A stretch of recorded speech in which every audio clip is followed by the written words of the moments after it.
Hi, everyone. My name is Stella, and I am abstinent and grateful, and I'm a compulsive eater.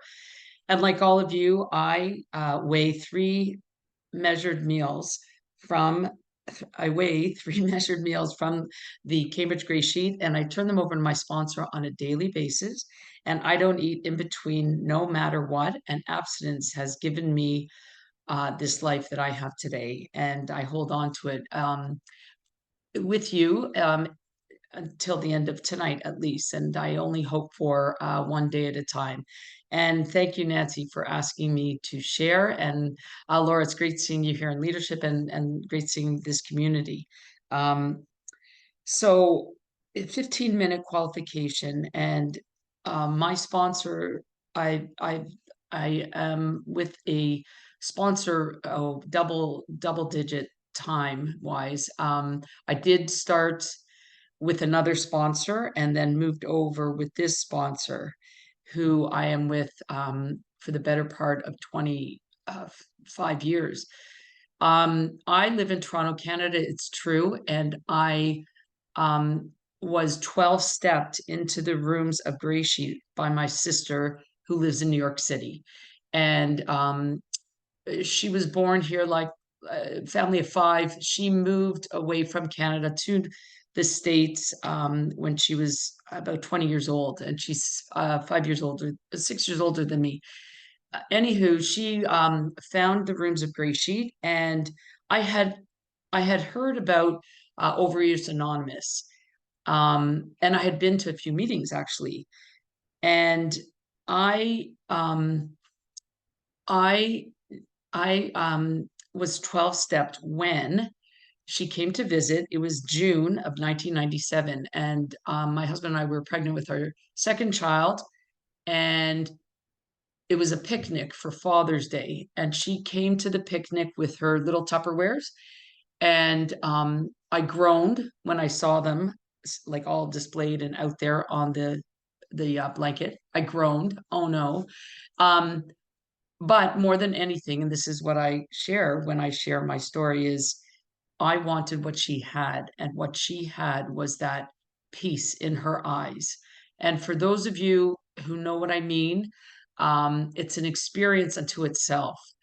Um, and I today experience that peace on a daily basis when my food is weighed. I used to cup, but I just weigh now. When my food is weighed, and before I eat that meal, when the meal is over, there's a sense of peace that I crave, and have learned how to crave on a daily basis around my food. But now, working this way of life, I have learned how to grow with peace in my life. And I say grow because this is a program of growth. As much as the word recovery starts with the two letters re, as in redo, recover. For someone like me, I'll just say that's coming from a place of, negativity or less than, and that doesn't help me, because as far as redoing the life that I had, I'm hoping to touch um, someone today that, you know I hope something I say is passed on. Um, Coming from a place where I was with the food was a place that didn't didn't really speak well to how I felt about myself. In fact, the how I felt about myself was entirely based on what my outside looked like. And I carried around, my highest weight was 264 pounds. And today I maintain over 100-pound weight loss. My last weigh-in day was 130 pounds. And those numbers don't resonate with me anymore, thank God, um, because I have learned here how to surrender those numbers to my sponsor. So the sponsor is in fact quite an important part of the recovering addict's journey, or at least this recovering addict's journey. And I turned to one of the conference approved literature readings for today. And lo and behold, December 18th, the message of our meetings, and it says, the fact that we, each and every group, focus on carrying the message provides consistency. And then it says, addicts can count on us. What a joke, because I couldn't count on myself. Forget about even thinking I could depend, rely, or count on anyone else. Um, what anybody else had for me, I didn't trust or believe in because I didn't trust or believe in myself. Food did that to me. So when I say recover, yeah, I am recovering from food addiction in that um, when I believe my addiction to food started in my pre-adolescent stage kind of thing. Um, I can't say it was from birth, but I can say that I did use food in my teenage years to, pacify a feeling, any feeling, too happy, too sad, too lonely, too scared, too mad, all of the above. It was food. It was nothing but food. I did use cigarettes when I turned 18 and continued, and then put down cigarettes while being abstinent.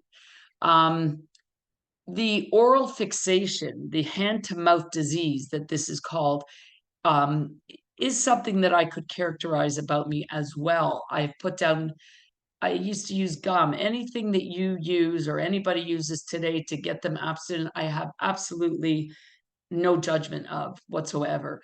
The fact that I did use gum in between meals because it's on the gray sheet is because it was on the gray sheet. So I thought, okay, so there were times when I was using gum to an extreme where I thought, I wish it wasn't on the gray sheet.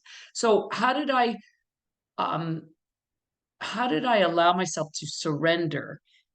And when I say allow, I'm trying to use more gentle words. How did I surrender, which is such a loving word? And I come here to learn how to, I came here, didn't know what I was looking for or was going to get, but I did know that I wanted to lose weight. And if I tell you, after attempting weight loss in many different variations and in many different extremes of variations, like all of you, and I'm here to carry the message, not necessarily the mess. I will tell you that I was the last person that I could count on, as far as, like the word says, count on. I didn't, I wasn't able to rely on myself for anything, and never set out in that way. It was all about, as a true addict, what are you going to do for me? What can I get out of you? Because for me, it was because I had no belief in myself, mostly because of the setup that I did with myself with that diet cycle, promising myself something and then never following through. So when I came to Gray Sheet, it was November 4th, 1997. It was a Monday. There were two phone calls I had made. One was to somebody in Toronto who still weighs and measures that could take my food. And this number was passed on to me by my sister, another fellow.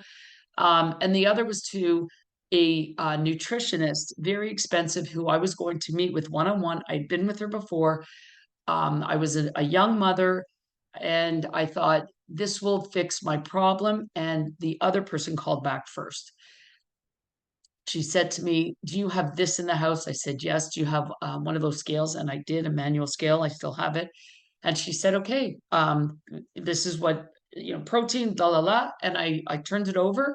I don't remember eating it. I don't remember anything, but I do remember the commitment I made to call her the next day at the exact time that we had set out to meet up.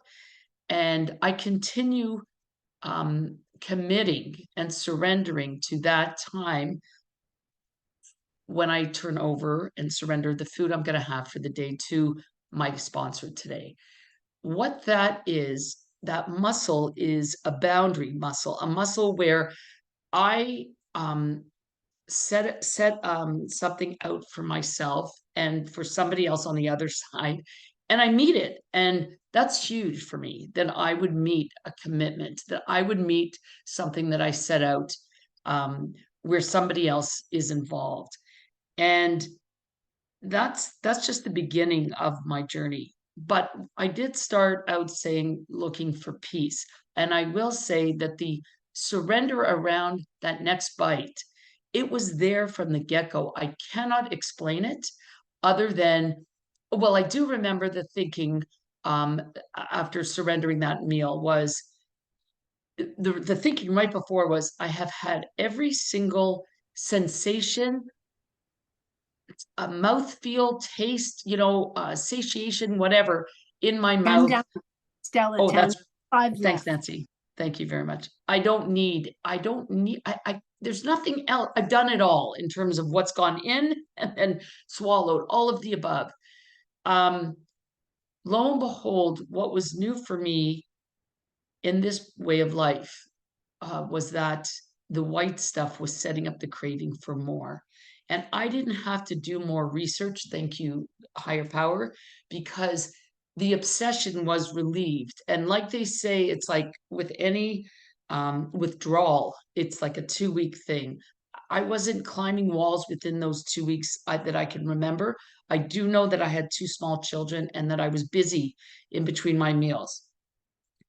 Just to bring it forward a little bit is we're blessed with four children, and one of them is getting married at the end of June. And just this morning, I was speaking with her future mother-in-law, who I built a relationship with. This family has been around with us for 7 years now, and I've never pulled out the scale with them, but that's for a different time. Anyway, my daughter decided, not because she's getting married, but she wanted to feel better in her body, and she um, decided to do something that like what we do. Anyway, I heard her future mother-in-law say today these words that I never hear and never want to hear. Oh, I have to start my diet, she said, as she was discussing the future. And I cringed. My skin like prickled at me because these are not words I use. It's not part of my lexicon. And I'm so grateful for that. This is not a diet. This is a way of life. And sticking around long enough to experience that, all you need is 24 hours. All you need is the next minute. For me, the peace that I find in my day when I'm not feeling peaceful around my life is I'm going to go away and measure my next meal. And I can't tell you that feeling that overcomes me with, we talk about the plan, prepare, pray.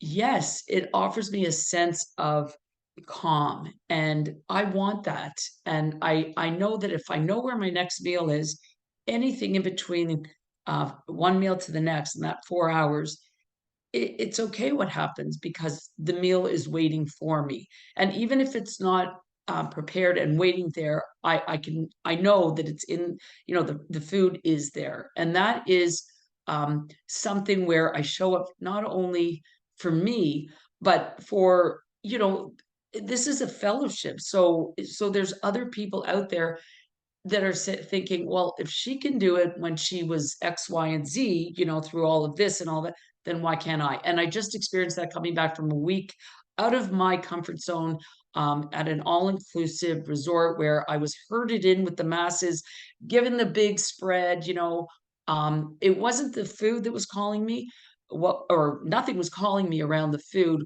What was, let's just say, not giving me that calm was just I guess the debauchery and just the amounts and just my eyes were wandering around at other people and how they were doing what they do, and it's like well, anyway, I won't stay there too long with that, but I'm just saying that being out of my comfort zone and doing what we do, it is something that we can do wherever and however it is doable. And I used a lot of tips from people that do it more frequently, and I used every single one of them, and it was amazing.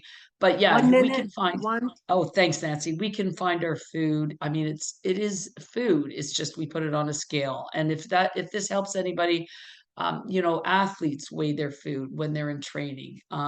So I am so grateful to have found this way of life. It has given me a life beyond my wildest dreams. I didn't even go there with any of that, but I really, I am so grateful every single day. And Thank you so much, Nancy, for asking me to be here, and I look forward to hearing the rest of you, and no matter what, stay at a time.